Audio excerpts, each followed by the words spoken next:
इकाई 6 न्याय कहानी। श्रवण कीजिए। पुराने जमाने में इराक की राजधानी बगदाद में एक व्यापारी रहता था। नाम था उसका अली ख्वाजा। व्यापार करते करते जब उसके पास 1000 सोने की मोहरें इकट्ठी हो गई तो उसने मक्का शरीफ की यात्रा का निश्चय किया। क्योंकि वह अकेला रहता था, उसने अपनी जमा पूंजी अपने मित्र के यहां रखने का निश्चय किया। यात्रा के खर्च के लिए उसने 500 मोहरें अलग रख लीं। फिर एक घड़े में बची हुई मोहरें डालकर तेल भर दिया। अली ख्वाजा पड़ोस में अपने मित्र वाजिद के घर गया। उसको अपनी यात्रा के बारे में बताया और कहा, यह तेल का घड़ा मैं आपके घर रखकर जाना चाहता हूं, मक्का से लौटकर ले लूंगा। वाजिद ने अपने तहखाने की चाबी उसे देते हुए कहा कि आप अपना घड़ा तहखाने में रख आइए और जब आप लौटे तो उसी स्थान से ले लीजिए। अली ख्वाजा घड़ा रखकर यात्रा के लिए निकल गया। एक दिन वाजिद के घर दावत थी। तरह तरह के पकवान बनाते हुए तेल खत्म हो गया। रात का समय था। वाजिद की बीवी अपना सिर खुजलाने लगी। तभी उसे अली ख्वाजा के तेल के घड़े की याद आई। उसने वाजिद से कहा, आप तहखाने में रखे तेल के घड़े से थोड़ा तेल निकाल लाइए। इस समय बाजार तो बंद है। कल सुबह बाजार से नया तेल लाकर घड़े में भर देंगे। ख्वाजा आज रात ही आकर तो तेल नहीं मांगेंगे।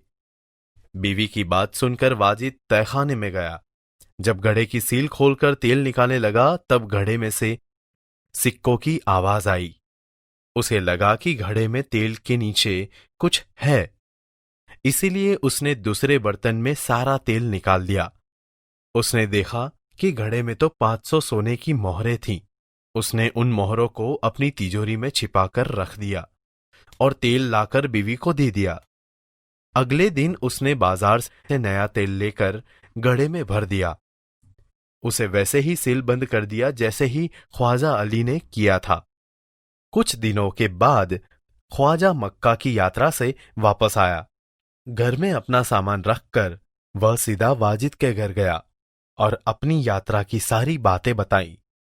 फिर तेल का घड़ा लेकर वह घर आ गया।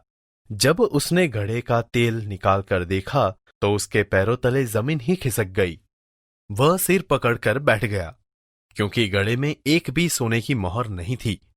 वह सोचने लगा, अब क्या किया जाए। वह उल्टे पांव वाजिद के घर गया और अपनी मोहरें मांगने लगा। वाजिद ने कहा कि सीलबंद तेल का घड़ा आपको उसी स्थान से मिला जहां आप रख कर गए थे।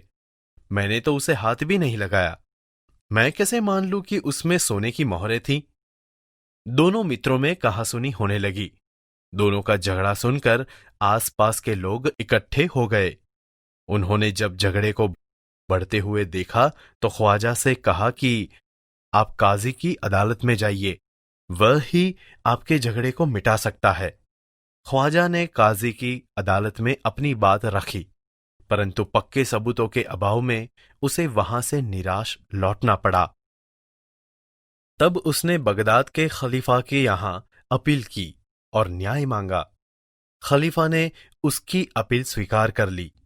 खलीफा ने सारे मामले पर विचार करने के लिए कुछ समय चाहा। 1 सप्ताह बाद का समय सुनवाई के लिए दिया गया।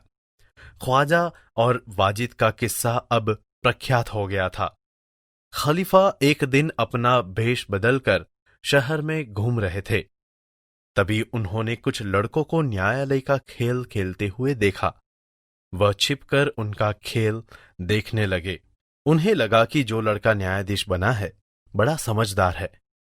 वह जिस तरह न्याय कर रहा है बिल्कुल ठीक है।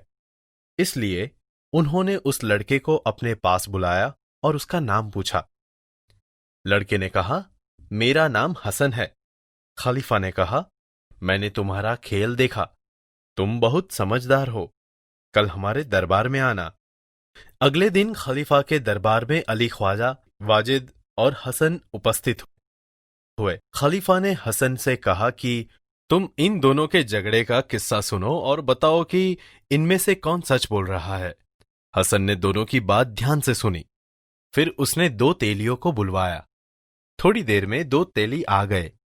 हसन ने उनसे कहा, आप इस घड़े के तेल की जांच कीजिए और बताइए इस घड़े में तेल कितना पुराना है। दोनों तेलियों ने बारी बारी से तेल को देखा, सूंघा और चखा। फिर अपना निर्णय दिया। घड़े का तेल 2 महीने पुराना लगता है, इससे ज्यादा नहीं। वे बोले। तेलियों की बात सुनकर वाजिद तो घबरा गया। अली ख्वाजा खुश होकर बोल पड़ा, हुजूर, मैं तो 6 महीने पहले मक्का की यात्रा करने गया था, तभी मैंने तेल खरीदा था। तेलियों और अली ख्वाजा की बात सुनकर वास्तविकता का ज्ञान हो गया। खलीफा को न्याय के लिए सबूत मिल गया था।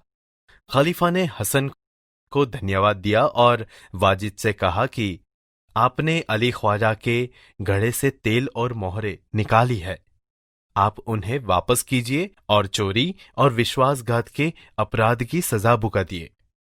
खलीफा ने हसन को बहुत सारा पुरस्कार दिया।